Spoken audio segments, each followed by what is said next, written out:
जय जी। राधा वल्लभ श्री हरि। राधा वल्लभ श्री हरिवंश महाराज जी। महाराज जी, आप कहते हैं कि वृंदावन के दो स्वरूप हैं, भौतिक और एक भीतरी। सच्चिदानंद स्वरूप, नयो ने नव रंग नयो रस। मेरा शरीर धाम के बाहर वास करता है, तो क्या मुझे बिना भौतिक वृंदावन वास के वृंदावन का भीतरी स्वरूप अनुभव हो सकता है? हाँ। यदि हाँ, तो कैसे? नाम जप करो, वृंदावन ब्रज 84 कोस की रज ले जाओ, जैसे गिरिराज जी की परिक्रमा, वृंदावन की कहीं की भी रज, वो सब भगवत स्वरूप। रोज स्नान के बाद रज लगाओ शरीर में, और ठाकुर का चरणामृत बिहारी जी राधा वल्लभ एकत्रित कर लो। हम मांगो जाके तुम रोज एक ढक्कन चरणामृत, और खूब नाम जप करते रहो, और अंदर से भाव करो कि वृंदावन धाम हमारा जीवन, हमारा प्राण है। मैं वास नहीं कर पा रहा हूँ, लेकिन मुझे मिलेगा वृंदावन। जो इच्छा करी हो मन माही, हरि प्रसाद कछु दुर्लभ नाही। ऐसे उपासक को वृंदावन स्वीकार कर लेता है, पर रज शरीर में लगनी चाहिए। ये बात पकड़ लेना, अगर पकड़ लिए तो समझ लो कि भगवान की विशुद्ध कृपा हो गई। नहीं तो केवल सुनने मात्र से बात नहीं बनती, सुन के उसको आचरण में।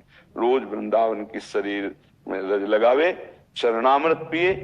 चरणामृत बहुत सामर्थ्यशाली है, समझ नहीं पा रहे लोग। अकाल मृत्यु हरणम सर्व व्याधि विनाशनम, श्री कृष्ण पादोदकम पीत्वा पुनर्जन्म न विद्यते।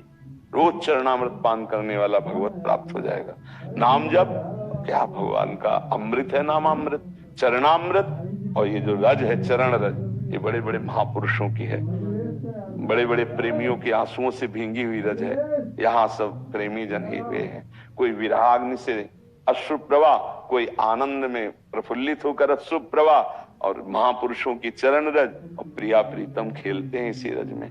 तो वो रज हमारे शरीर से लगी हुई, और जिह्वा में राधा राधा राधा, और आश्रय कि मुझे जरूर वृंदावन मिलेगा। आशा, ये आशा पक्की, तो चाहे जहां शरीर छोड़े वो वृंदावन को प्राप्त होगा।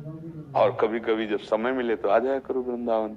दर्शन कर गए और अपने सीसी कैमरा में भर ले गए, और रोज आ जाया करो। कैसे? भाव से। मान लो आधा घंटा सुबह सुबह उठ के बैठे, अब हम वृंदावन पहुंचे, परिक्रमा मार्ग को प्रणाम किया, पूरी परिक्रमा दी, अब यमुना जी में आचमन किया, अब बिहारी जी के दर्शन करने 10-15 मिनट में पूरा सब हो जाएगा। रोज परिक्रमा हो जाएगी, रोज दर्शन हो जाएगा।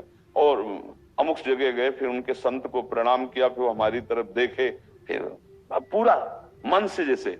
तो वृंदावन को चिंतवन यह दीप उर्बार, कोटि जन्म के अघतमय काट करे उजियार। बोले वृंदावन का ऐसा चिंतन करोड़ों जन्मों के पापों का नाश करके प्रेम का प्रकाश कर देता है।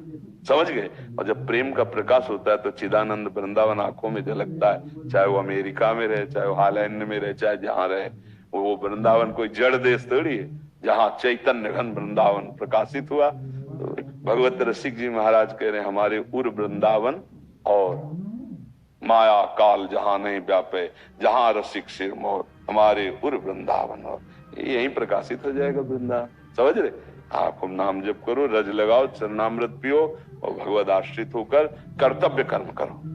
माता पिता परिवार को सुख देने के लिए धर्म पूर्वक मेहनत करके धन कमाओ। हाँ, जो पद मिले, जो सेवा मिले, भगवान को समर्पित करो। भगवान की सेवा है, पापाचरण ना हो, बढ़िया काम बन जाएगा। ठीक है? देखो गीता वाटिका गोरखपुर में है ना, वहीं वृंदावन का अनुभव राधा बाबा, भाई जी महाराज और भी महाभागवत जन कर जो किए, कर रहे और करते रहेंगे।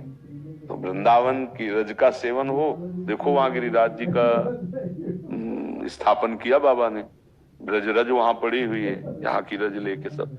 ये तो ये रज का सेवन, चरणामृत सेवन, तो आप वृंदावन वासी ही माने जाओगे, क्योंकि रजोपसेवी हो और वृंदावन की आशा है। तो जिसकी जहां आशा होती है वो वहीं जाता है। तो हम जीवन भर आशा रखें वृंदावन वास की, हो भले ना, पर आशा रखने में क्या जाता है? तो आशा पूरी कर देती है लाडली, जो पूरी कर देते हैं। जिनको वृंदा विपिन है, कृपा तिनहि की होए, वृंदावन में तबई तो रहन पाइए सोए। हम श्री किशोरी जी से आशा करते रहे, वो पास कर देंगे। तो शरीर रहते या शरीर छूटते, वृंदावन की प्राप्ति हो जाएगी।